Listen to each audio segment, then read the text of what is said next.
오늘 우리가 함께 묵상할 말씀은 신명기 14장 1절과 2절의 말씀입니다. 신명기 14장 1절에서 2절까지의 말씀입니다. 당신들은 주 당신들의 하나님의 자녀이니 죽은 사람을 애도할 때에 몸에 상처를 내거나 앞머리를 밀어서는 안 됩니다. 당신들은 주 당신들의 하나님의 거룩한 백성입니다. 주님께서 땅 위에 있는 많은 백성 가운데서 당신들을 선택하여 자기의 귀중한 백성으로 삼으셨습니다. 아멘. 이스라엘이 들어갈 곳에서는 죽은 자들을 애도하기 위해서 자신의 몸을 상하게 하는 관습이 있었던 것으로 보입니다. 열왕기상 18장 28절을 보면 가나안 안에서는 바알에게 풍요를 비는 제사를 올릴 때 제사를 집행하는 제사장들이 자신의 몸에 자해를 하며 피를 흘렸는데요. 아마도 죽은 자를 애도하며 자신의 몸을 상하게 하는 관습도 가나안에서 섬기는 어떤 신과 연관이 있을 것이라고 충분히 생각해 볼 만합니다. 그래서일까요?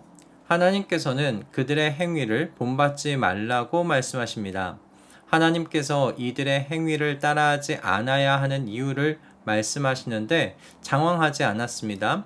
이스라엘은 하나님께서 땅 위에 있는 많은 민족 중에 선택해서 하나님의 귀한 백성으로 삼은 사람들이기 때문이라고 말씀하십니다. 이스라엘이 거룩하신 하나님의 귀한 자녀가 되었기 때문에 그 위치와 존재에 맞게 삶을 살아야 한다는 말씀이시죠. 하나님께서는 온 백성 가운데 선택하셔서 귀하게 여기시는 자신의 백성이 이웃과 다르기를 당연히 기대하십니다. 주변의 기준과 가치관에 휘둘리며 영향을 받는 것이 아니라 우뚝 솟은 백향목과 같이 하나님 나라의 기준과 가치관으로 이웃과 다르게 살아가기를 기대하시는 것이죠. 오늘 본문의 이야기는 애도하는 방식에 대한 이야기인데요. 하나님께서는 사별에 대해 애도하는 것 자체를 금지하시는 것은 아니십니다. 하나님께서는 슬퍼하는 방식의 문제를 지금 다루고 계십니다. 이스라엘이 가나안 땅에 들어갔을 때 그 땅의 원주민들이 하던 애도 방식을 무비판적으로 수용해 따라하지 말라는 말씀이지요. 하나님께서 이렇게 애도하는 방식에까지 신경을 쓰시는 이유 무엇일까요? 사람의 모든 행동은요, 그 사람의 신념과 믿음이 드러나는 것이기 때문이라고 생각했습니다. 사람은 타인의 신념이나 믿음과 같은 것을 그냥 알 수는 없습니다. 왜냐하면 그 마음과 생각을 사람은 들여다볼 수 있는 능력을 가지고 있지 않기 때문입니다. 그러니 방법은 한 가지밖에 없습니다. 사는 모습을 보는 겁니다. 여러분 생각해 보십시오. 하나님을 믿는 백성이 가족의 죽음 앞에서 이방인들이 행했던 대로 몸에 상처를 내고 앞머리를 미는 모습, 여러분 그것을 그 지역에 사는 이방인들이 본다면 어떤 생각을 하겠습니까? 그들은 하나님을 믿는다는 것이 원래 그곳에 있던 신을 믿는 것과 다르지 않구나 생각할 겁니다. 우리도 가족이 죽었을 때 몸에 상처를 내고 머리를 밀기도 하는데 너희도 똑같이 그렇게 하는구나. 너희의 신과 우리의 신이 다르지 않네. 그렇게 말하지 않겠습니까? 그렇다면 그들이 자신들이 믿고 살아왔던 기존의 삶으로부터 뒤돌아서야 할 이유가 없지 않을까요? 이것은 오늘 우리의 삶에도 그대로 적용될 수 있는 말씀이라고 생각합니다. 우리는 우리의 삶으로 하나님의 거룩하신 이름을 짓밟을 수 있어요.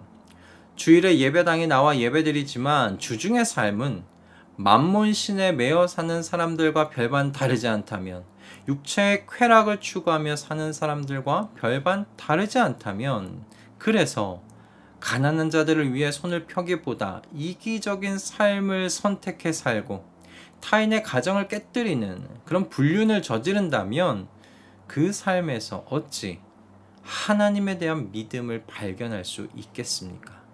그는 사실 하나님을 믿는다 하지만 주일마다 예배당에 나와 예배 드리지만 완전히 다른 삶을 통해 하나님의 이름을 짓밟고 있는 것이죠. 세상 사람들이 살아가는 대로 똑같이 흘러가는 삶은 여러분 죽은 자들의 삶과 다를 바가 없지 않겠습니까? 생명이 있는 하나님의 백성, 그 안에 생수의 강이 흐르고 있는 하나님의 백성은 시대의 흐름을 거스르며 사는 사람들인 줄로 믿습니다.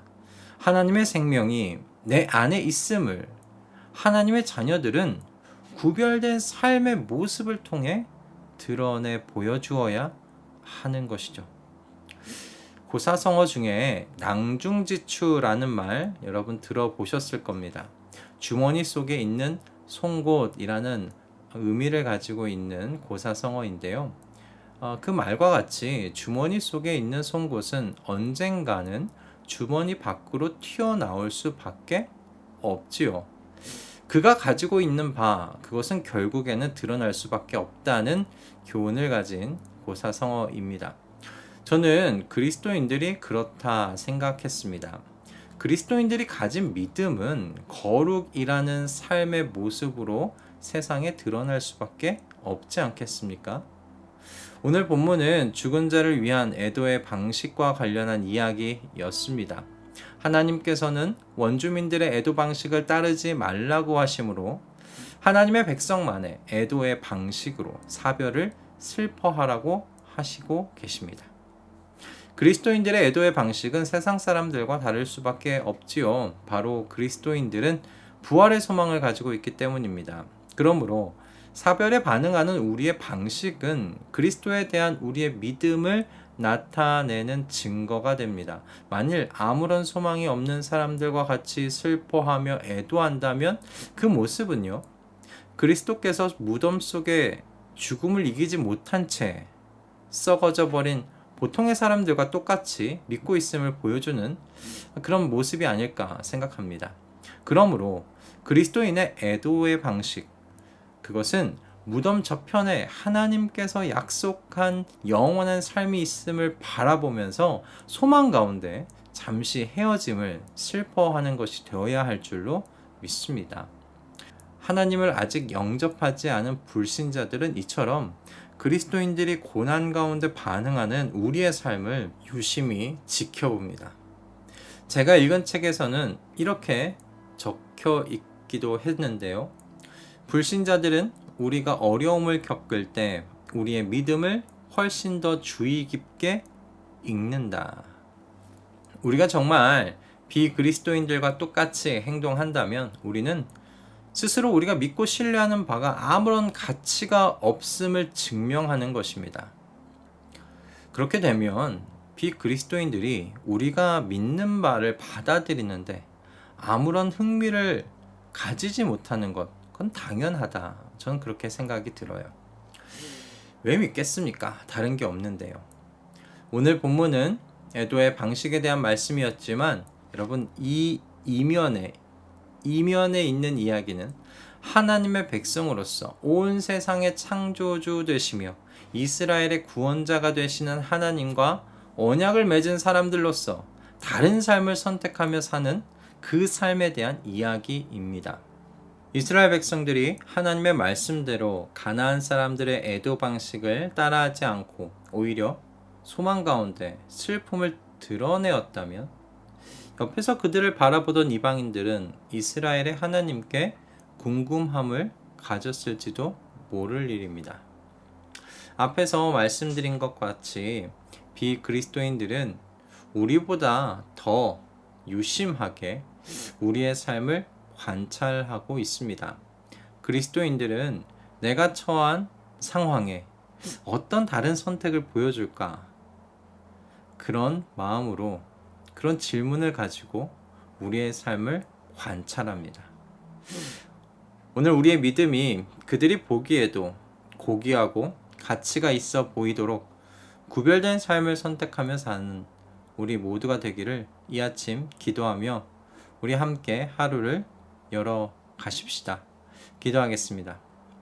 주님, 우리는 하나님을 나의 주로 모시기로 한 사람들입니다.